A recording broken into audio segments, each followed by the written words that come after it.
Cześć, tu Hania, a to jest podcast Bez Zadyszki. Chciałam stworzyć przestrzeń, w której nie trzeba się napinać, w której można się zatrzymać, dać sobie czas na refleksję, na odpoczynek. Przestrzeń, w której można być zmęczoną, można się zatrzymać i znaleźć w tym trochę ukojenia poprzez opowieść i poprzez jogę, ale nie taką z Instagrama, taką zwykłą, życiową, uziemiającą i zupełnie zwyczajną. W tym podcaście podzielę się z Tobą tym, co pomogło mi zwolnić, przejść z muszę do chcę. W dzisiejszym odcinku opowiem Ci moją historię. Historię, która zaczyna się od przemęczenia.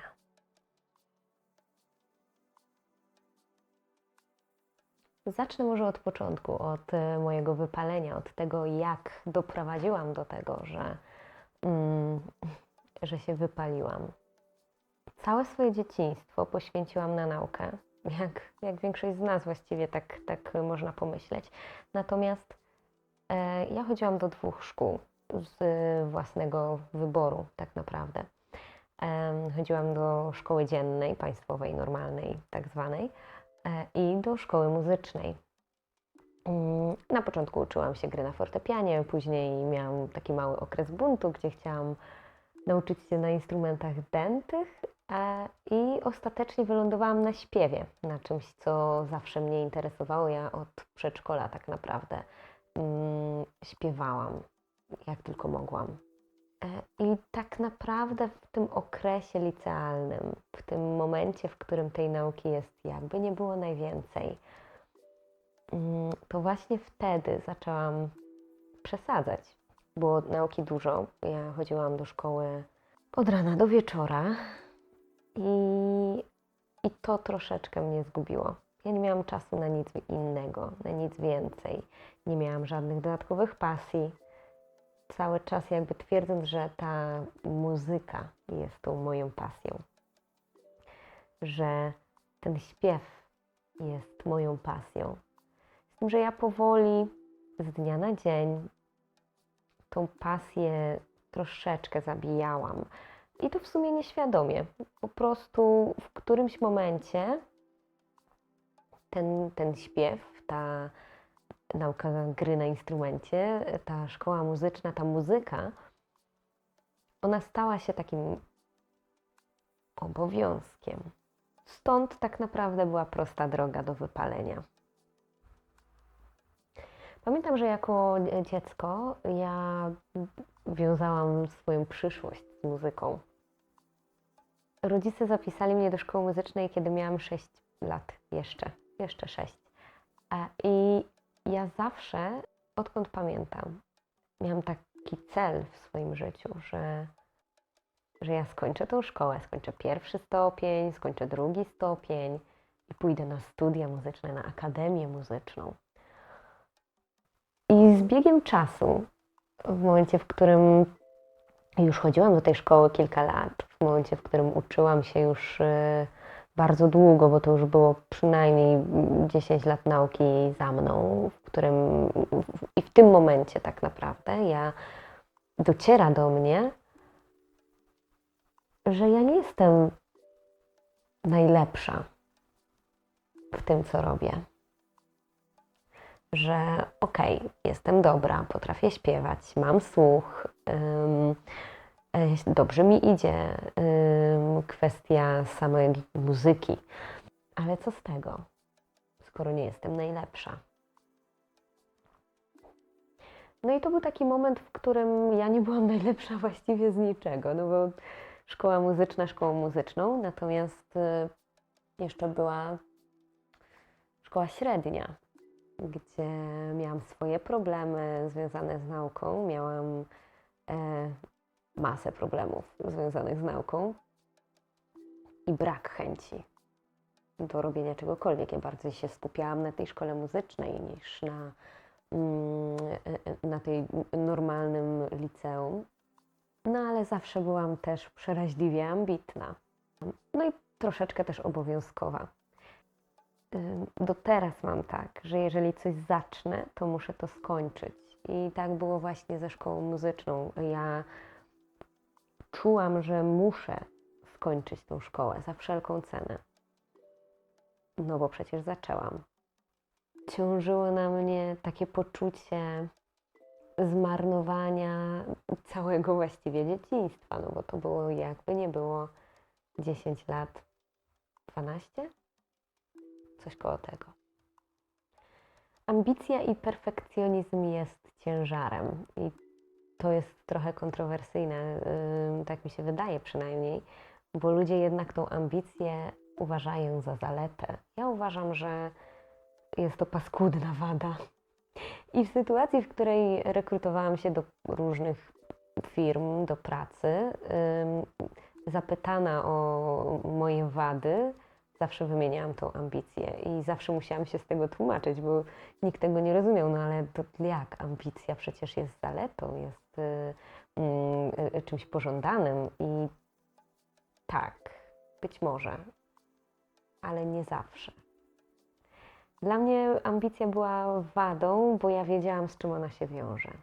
Wiedziałam, że ona potrafi być zgubna i doprowadzić do tego, do czego sama się doprowadziłam, mając te 19 lat. No ale wróćmy właśnie do tego okresu końca szkoły tak naprawdę. No miałam te 18-19 lat, kiedy kończyłam szkołę. Nałożyło się na to właśnie ta matura i dyplom ukończenia szkoły muzycznej drugiego stopnia. O, tak to dumnie brzmi. Ja na sam koniec tej swojej przygody z edukacją na poziomie średnim dostałam takie pytanie od swojego partnera. Hania, ale okej, skończysz tą szkołę i co dalej? I to był moment, w którym dotarło do mnie, że ja nie chcę dalej tego robić. Że ta pasja, którą miałam, ona już dawno umarła. Że to nie jest pasja, to jest obowiązek. Że tak naprawdę poświęciłam całe swoje dzieciństwo na coś, czego nie chcę robić. To nie tak, że ja nie miałam planów. Ja od początku, tak jak mówię, miałam plan. Miałam skończyć szkołę drugiego stopnia, skończyć liceum, napisać maturę i pójść na studia, na Akademię Muzyczną. Natomiast to był ten etap, w którym ja już wiedziałam, że po prostu nie chcę tego robić, że ja muszę zwolnić, muszę się zatrzymać, a nie poświęcać reszty swojego życia na coś, czego po prostu nie czułam. I ja tak naprawdę na tamtym etapie, w momencie, w którym dostałam to pytanie, ja nie miałam pojęcia, co dalej, ale wiedziałam jedno, że nie mam już na to siły. Jeszcze wtedy nie umiałam tego nazwać, natomiast to właśnie było to moje wypalenie. Bardzo długo wydawało mi się, że odpoczynek to luksus, że odpocznę, jak zrobię to, jak skończę tamto, że odpocznę, odpocznę, tylko muszę skończyć pewne rzeczy. I ta lista zadań, ona nigdy nie miała końca.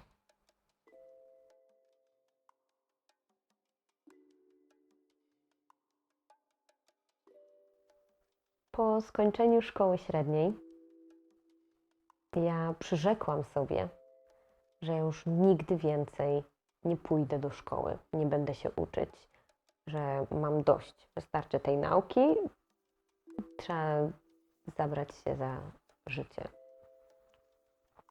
Szybko zaczęłam, bo od razu po szkole zaczęłam pracę. Chciałam się też usamodzielnić i wyprowadzić od rodziców, zamieszkać z chłopakiem. Ja stawiałam sobie cel za celem i go realizowałam. I szybko też znalazłam sobie kolejne zajęcie, no bo właściwie od początku już w momencie, w którym szukałam tej pracy, ja szukałam sobie takiego zajęcia, które mnie zainteresuje, czegoś, co będę mogła nazwać swoim hobby, czegoś, co mi się spodoba. I tak zapisałam się do kolejnej szkoły. I ja wiem, to znowu brzmi kuriozalnie, bo przed chwilą mówiłam o tym, że nie chcę, że nigdy w życiu. Natomiast zainteresowała mnie anatomia, zainteresowało mnie ludzkie ciało, pomoc w zakresie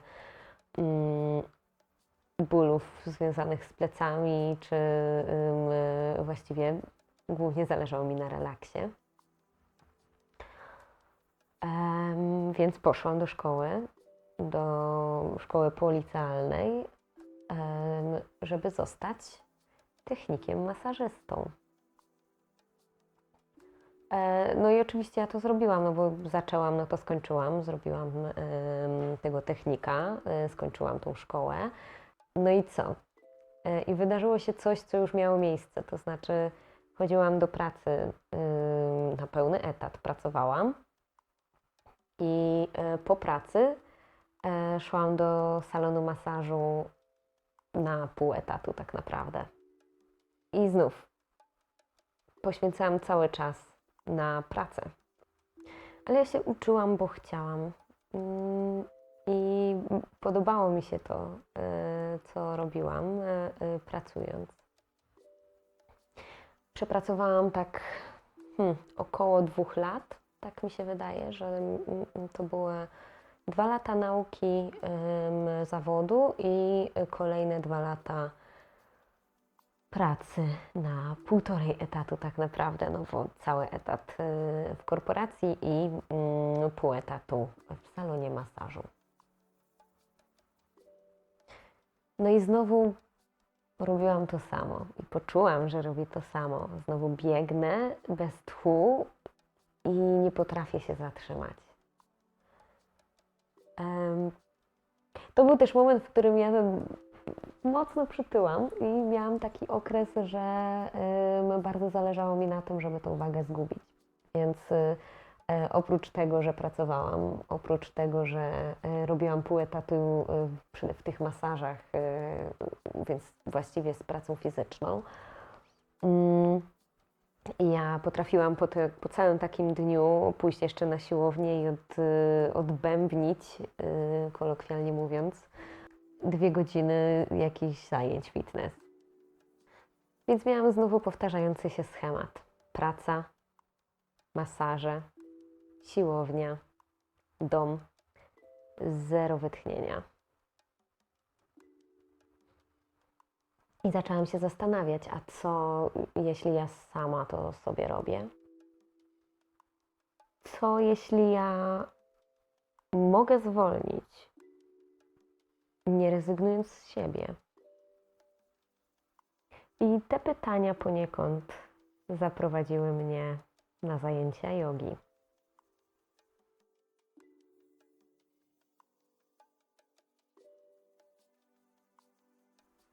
Moje pierwsze zajęcia jogi nie były w ogóle instagramowe. Ja w ogóle nie podejrzewałam, że joga jest tym, czym jest joga dla mnie teraz. Poszłam na te zajęcia z ciekawości i one absolutnie nie były instagramowe. To były zajęcia na osiedlowej siłowni. Zabawne, że jak to mówię, to patrzę w tamtą stronę. Jakiś być może sentyment do tego miejsca. Ćwiczyłam na macie, która wcale nie była matą do jogi. Były to zajęcia, które były mocno związane z muzyką. No i ja, szukająca siebie tak naprawdę na tej siłowni, starająca się zgubić kilka kilogramów. Kurczę, ja nie wiem, co było w tych zajęciach tak naprawdę. Ta instruktorka, ona miała coś w sobie. nie podchodziła do zajęć być może tak, jak ja podchodzę do nich teraz. One były bardziej cielesne, bardziej ruchowe. Ona wprowadzała do zajęć tą muzykę i łączyła to flow z tą muzyką, więc te zajęcia stawały się troszeczkę takie wyjątkowe. I pewnie to mnie troszeczkę przyciągnęło do tej jogi. Nie jakieś tam rozciąganie, bo tak o tym myślałam, jak zresztą większość ludzi. Tylko ciało. Ta akceptacja tego ciała i tego, jak ono się zachowuje w konkretnych pozycjach. I chyba to wtedy tak najbardziej się liczyło. I jakoś tak wydaje mi się, że ta magia jogi, o której teraz lubię często wspominać, ona się po prostu zadziała w międzyczasie. Samoistnie, jak zwykle zresztą, no bo nie muszę znać teorii, żeby coś się wydarzyło, prawda? Z czasem zaczęłam dostrzegać więcej, jeśli chodzi o moje ciało. Czuć je bardziej, dostrzegać sygnały, które mi wysyła. I zaczęłam doceniać to, że ja mogę na tych zajęciach po prostu się zatrzymać i skupić się na czymś innym niż tylko obowiązki.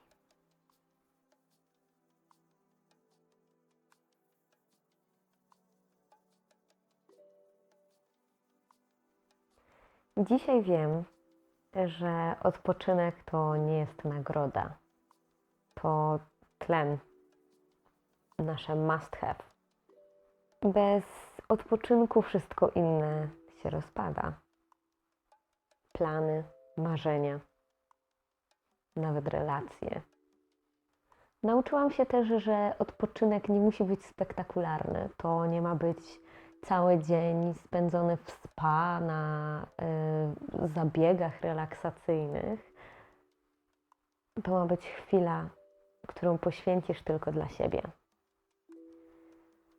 Czasami będzie to wyłączenie telefonu o 21:00, żeby przestał brzęczeć. A czasami odcięcie się od toksycznych relacji. Nauczyłam się też, że mogę być zmęczona. Nie wszystko trzeba kończyć od razu. Jak odpuszczę, to świat się nie zawali. Ten sam odpoczynek da mi przestrzeń do tego, żeby pozostać sobą. Bez maski, bez przymusu. I jeszcze jedno. Wiem już, że w tym zmęczeniu nie jestem sama. Że są inni tacy jak ja. I właśnie dlatego powstał ten podcast. Żeby mieć przestrzeń, żeby móc odetchnąć, żeby spędzić chwilę bez zadyszki.